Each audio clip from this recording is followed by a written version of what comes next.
Boris rather vaguely referred to Cincinnatus. I think he should have taken to heart the principles of Cato the Elder.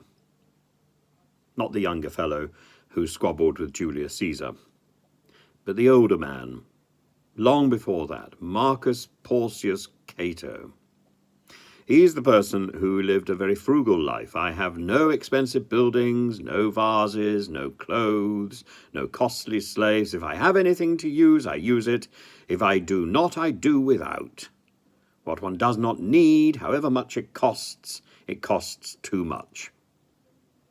He was a person who thought having two cooks was an obsession with food and not with virtue.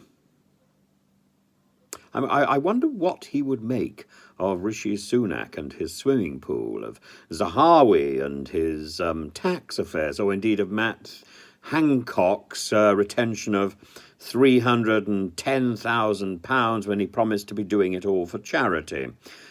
Maybe he was doing it for charity, and and people just didn't realise. Maybe he's still got more to give. "Oh, I've got more to give," he could say to Gina Coladangelo as he's fiddling in the stationery cupboard. "Oh, Gina, pass the HB pencil. I'm inspired by dyslexia." But Cato, to go back to Cato, so much more interesting than Matt Hancock. To go back to Cato, one of the laws that he put forward was a law that put a heavy tax on expensive dresses, frivolous costumes. And the Lex Orchia limited the number of guests at any party. Now, I think that is something that Boris should have imposed. Don't you think? A limit to the number of guests you can have at any party. Now, surely that is really what Boris and Matt Hancock and the others tried to impose. They just didn't take it to heart, did they? So the question that should be asked by Partygate, those people investigating Partygate, should be literally the question about whether the Lex Orchia was followed. I suspect it wasn't in any way, not even in spirit. And what else about Cato?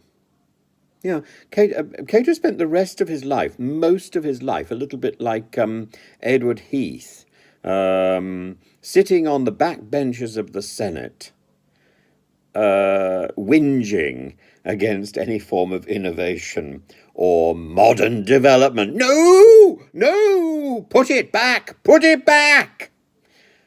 Cato. I think Boris would have been so much better if he'd been inspired by Cato rather than Cincinnatus, and if he'd quoted Cato rather than Cincinnatus.